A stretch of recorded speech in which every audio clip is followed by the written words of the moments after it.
Francis Ngannou is back. Francis is back. Let's talk about it.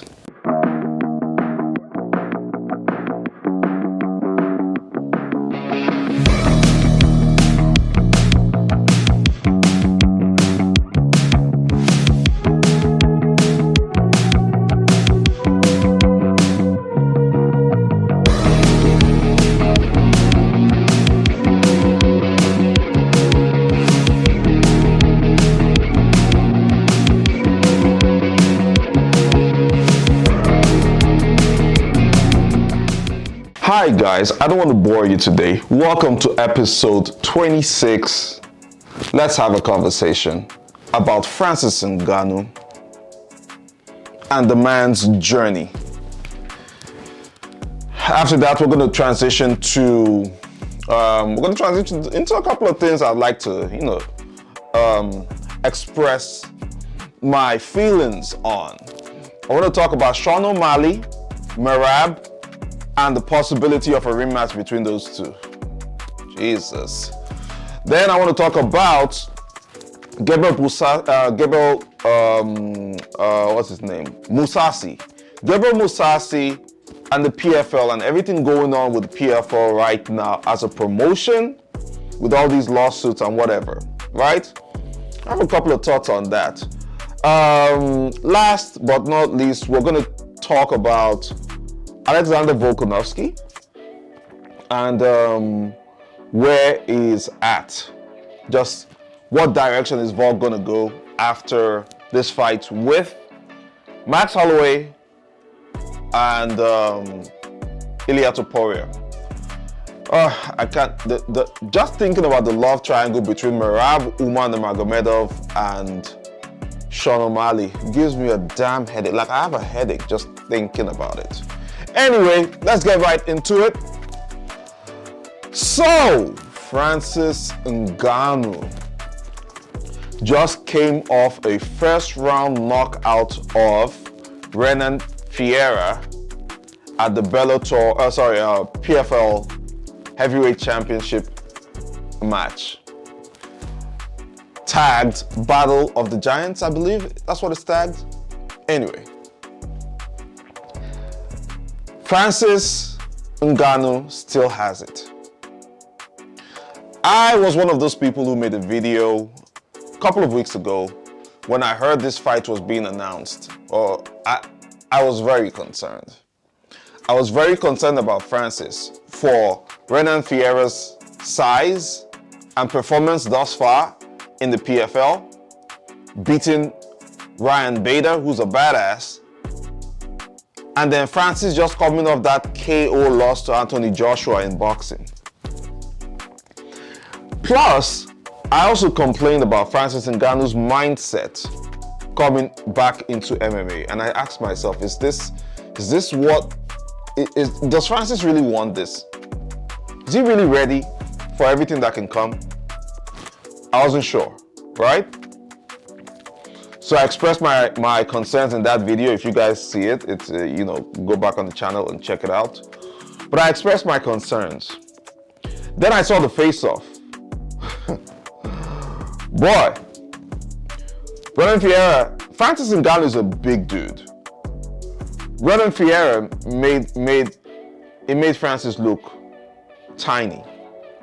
Oh, not tiny. You can't make Francis look tiny, but it made Francis look small. And I'm thinking to myself, oh my goodness, I hope Francis is in the right mental state physically too, because Francis is like, what, 38? Francis 37 or 38.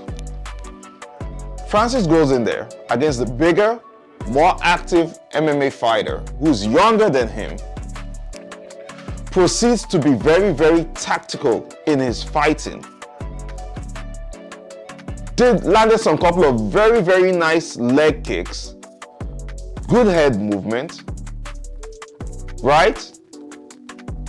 Managed to shoot for a takedown.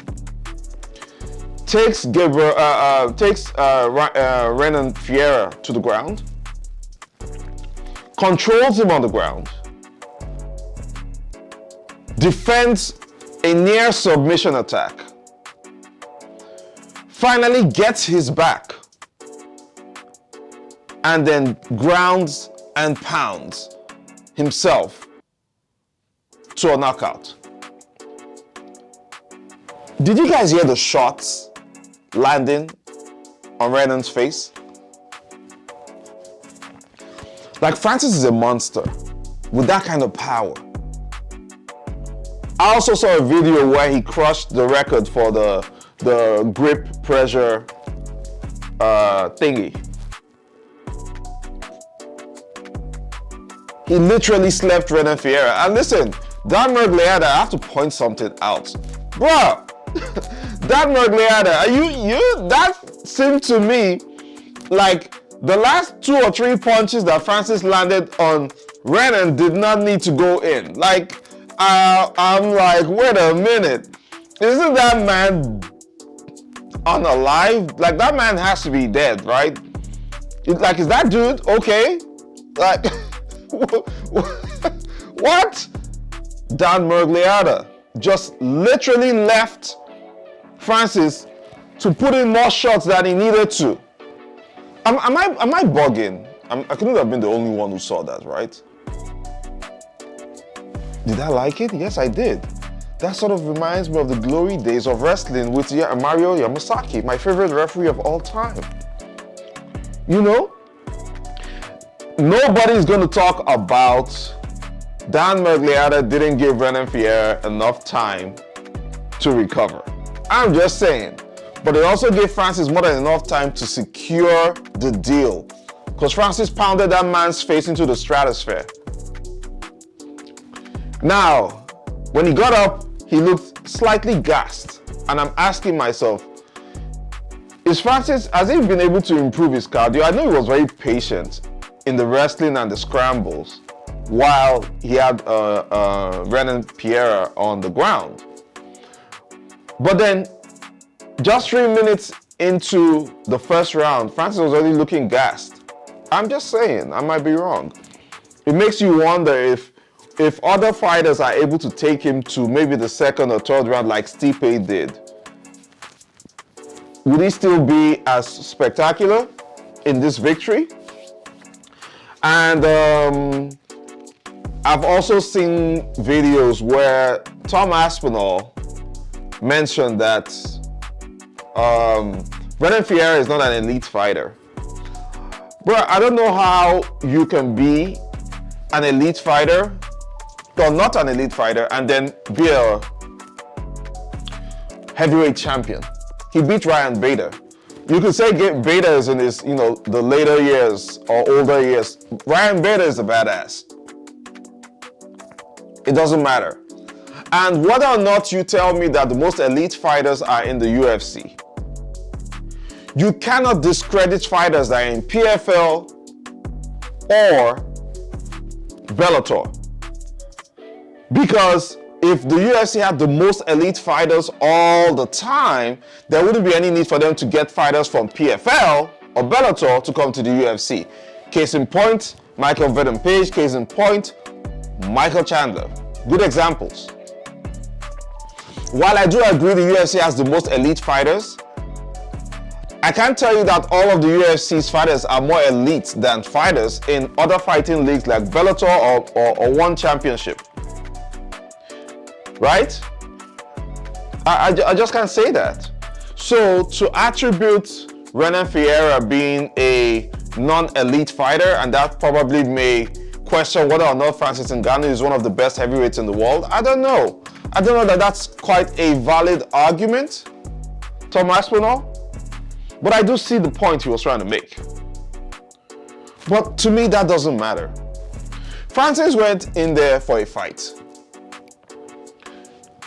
And you have to understand something. It's not like Francis was washed up in the UFC. He wasn't. He wasn't washed up in the UFC. The UFC just didn't want to pay him as much money, couldn't come to terms on renewing his contract, and he left. And he's made more money in his last 3 fights outside of the UFC than in his entire UFC career combined. In fact, I can argue that Francis's last 3 fights outside of the UFC. He's made more money in those fights than his entire UFC career and his opponents in the UFC. And if so, essentially, whoever Francis has fought, whatever match Francis has fought in the UFC, you combine himself and his opponent and their paycheck all through his career in the UFC. I think in his last 3 fights outside of the UFC, he's made more money. How can you not be happy for that dude? Like, Francis Ngannou is the epitome of never count me out. Ever.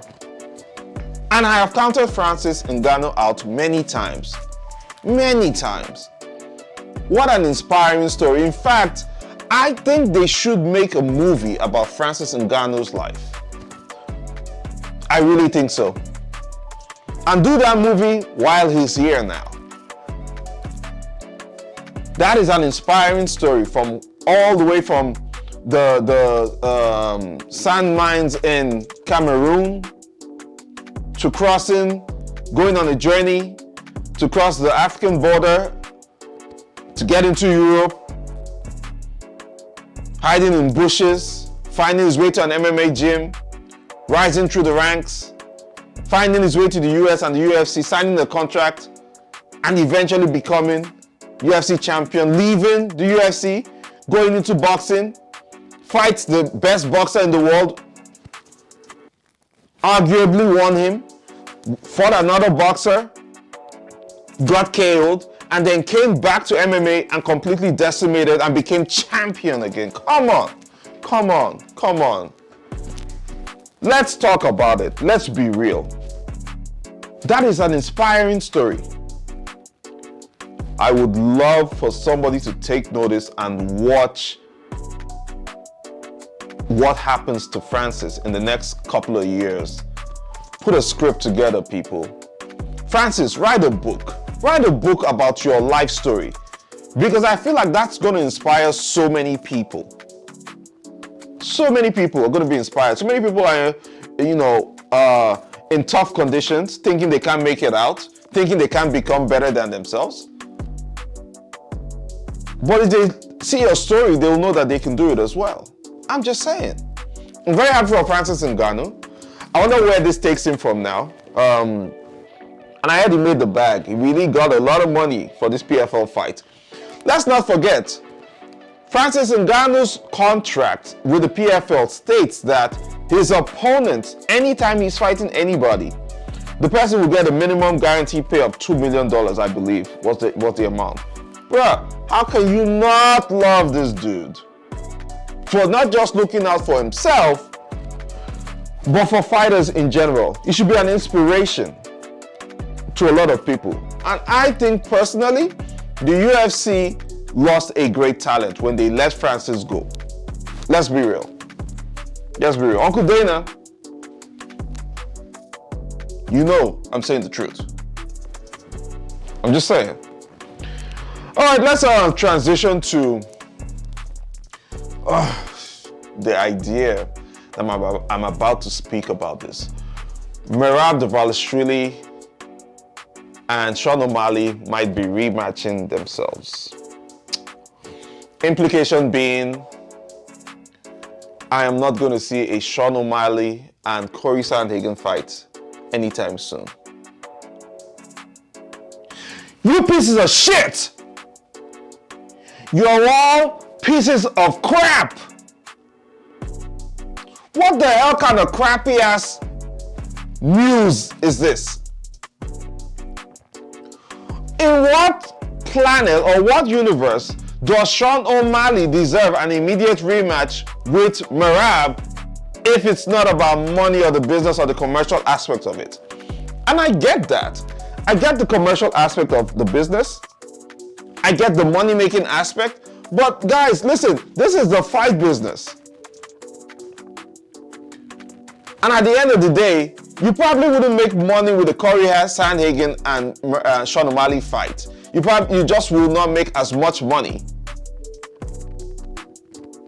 as a potential rematch with Merab and Sean. And I see it.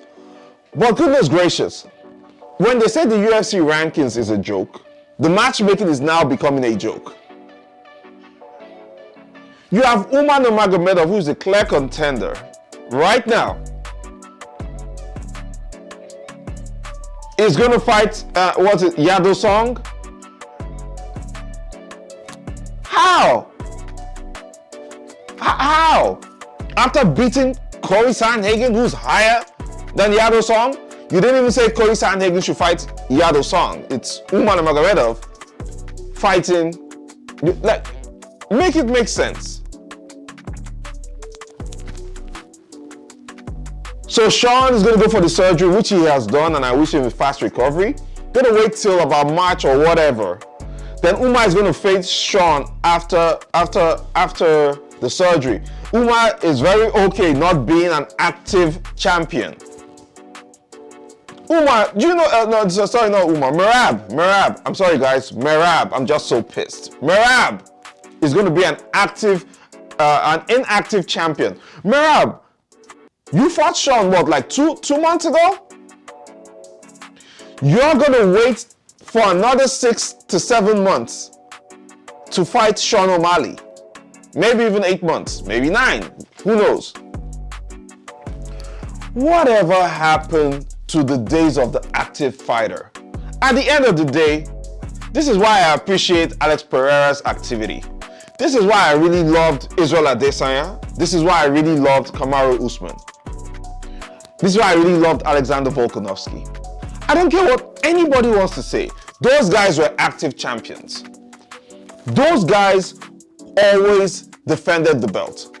You're not going to see Umar wait, any of these 3 names I mentioned wait that long to defend their belts. What kind of champions do we have today? Like, what's going on? Give us what we want, goddammit! Give us what we want, goddamn it! You guys need to always remember UFC. Please always remember, the fans want to see some fights. Don't just shove fights down our throats. I'm getting sick of it. Alex Pereira should have fought Magomed Ankalaev by now. We know this. This whole cash cow thing is becoming like a WWE-esque kind of situation. By the way, I'm going to watch the Vince McMahon documentary. I hear it's fantastic. But that's to the side. I want to see some damn fights that are necessary in the same structure or way that you guys have told us it should be if you are really following the rankings.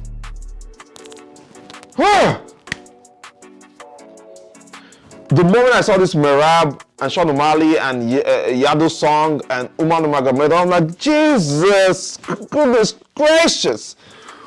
Can these guys get this shit in order? Can they just get, can you just give us some fights? Give us fights that we want to see. Why do you have to make us, why do you have to cock tease us like this? I don't get it. I don't get why. So what happens to Corey Sandhagen? Sandhagen's just, who's Corey gonna fight? Because I can tell you for free, Corey ain't gonna wait for the next 1 year to be so inactive. Who's Corey gonna fight? That's crazy as hell. What's happening in the bantamweight division? Davison Figueiredo, I believe, is now probably gonna fight Peter Young. Like, what the hell is going on? Now I wonder if I'm Corey Sandhagen, was it even worth taking that Umar Nurmagomedov fight? I don't know. Anyway, listen, guys, I don't want to get too emotional about it. I don't want to get too heated about it. I just think it sucks ass. I think it sucks ass. Whatever is happening in the bantamweight division, if Merab and Sean O'Malley is a rematch to make, it's not. I don't believe it is. I will never think it is. I'll watch it if it comes, but I don't believe that is the rematch to make. fuck out of here with that bullshit.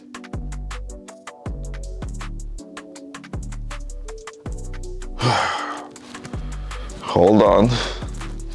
Take the beer. Just gotta make sure.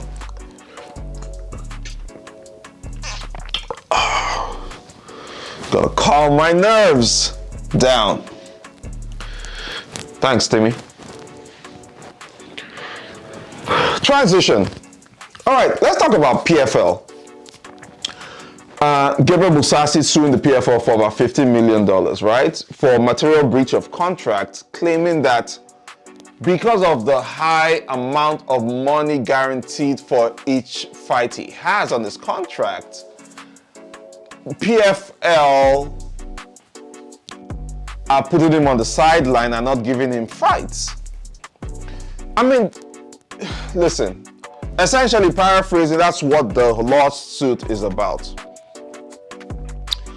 Gabriel Musasi signed with Bellator, but as you guys know, PFL bought over Bellator because now Dana White has claimed that PFL is bleeding money. And I can see how that is a thing, that PFL is bleeding money, because if you're paying Renan Pierre for a loss, guaranteed $2 million, how much are you going to pay Francis Ngannou? Because I hear it's like really good money. You might pay Francis anywhere between upwards of 5 to 10 million. I'm looking at the event that just happened with Francis, and I'm like, there's no crowd as far as I'm concerned. It wasn't really, there wasn't like a big crowd. How many people bought the pay-per-view? And I know they have Saudi money backing them up at PFL over there, but as a fight promotion, I'm gonna have to stick with Uncle Dana on that one. If they pay fighters the way they are paying fighters, how are they gonna make money? And they said they spent more money on this event than the UFC spent on this UFC Noche 306 at the Sphere. Bro, it might be very rough for PFL going into the future and competing with UFC as a fight promotion. What do you guys think they should do? My recommendation is whoever is PFL's promotional and production team, they need to do a better job. PFL needs to be out there a lot more. The quality of the productions need to be more. And they need to now invest in really, really fantastic fighters. It's like ONE FC, right? They may need to take ONE FC's formula and run with it, because UFC's formula pretty much works for UFC. It doesn't work for anybody else as a promotion. Because if they keep this up, I don't think I'm seeing PFL in the next 5 years. Nobody puts money in there. Not even the Saudis are going to put money in there to lose that much money. I'm just saying, it's worth looking into, you know? Then you have fighters like Musasi suing them for 15 million. How much money do they have? How much money do they make? You know what I'm saying? It's very concerning.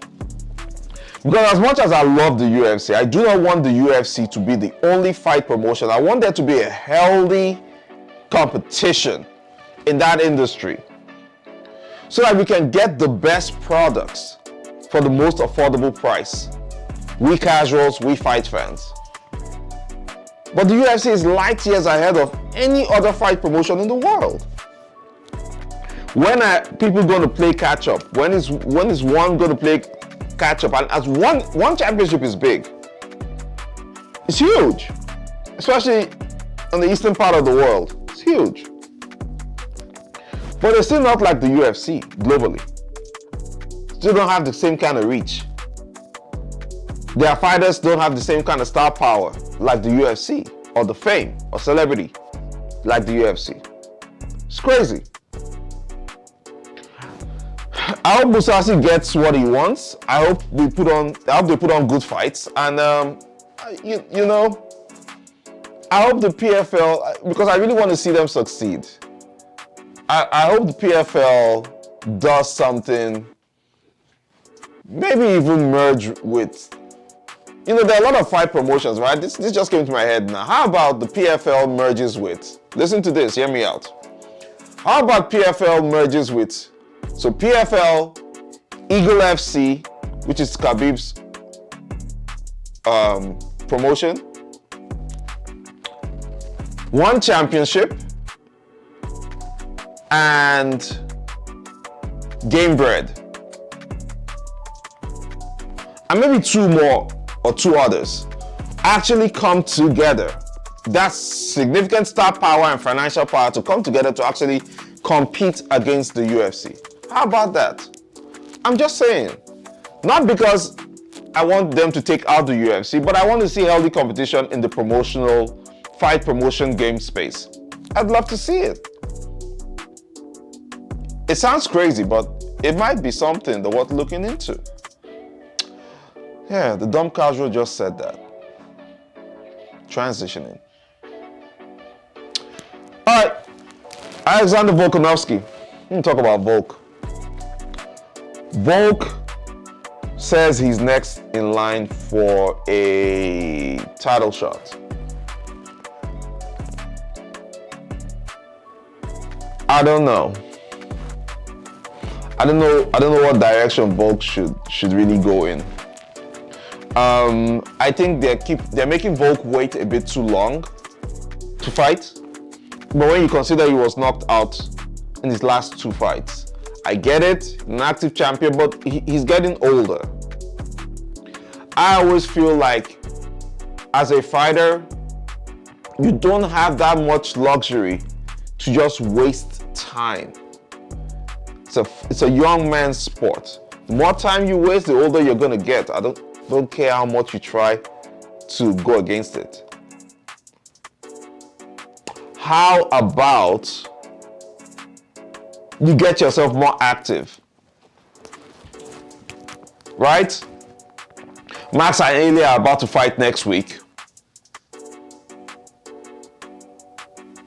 Does Volk deserve a rematch against Ilya? If Ilya wins when Volk hasn't been active since the knockout? Or does Volk want to fight Max Holloway, whom he's beaten 3 times in the past? You see how it's questionable what direction Volkanovski takes? Should he fight one more fight before facing whoever the winner of the featherweight champion is? Should he fight just to test himself, get back in there, and see if he still got it?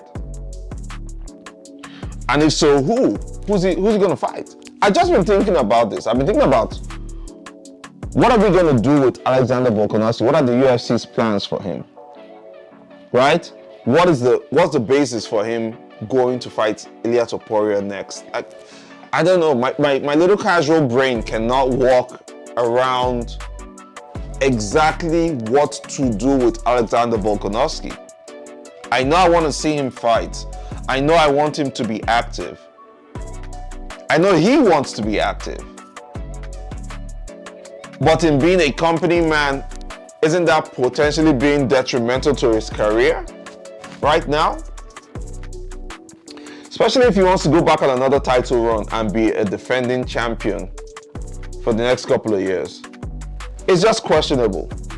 You guys tell me what you think. Because I struggle to analyze it. I struggle to wrap my brain around what to do with Volkanovski right now. If you've been here this long, I love and appreciate you guys. Thank you for tuning into this episode. Please like, share, subscribe, hit the notification button, and please engage in the comment section. I will see you guys on my quick clips within the week. Who you guys got for Max and Ilya? I can't wait. All right? TDC out. I'll see you on the next one.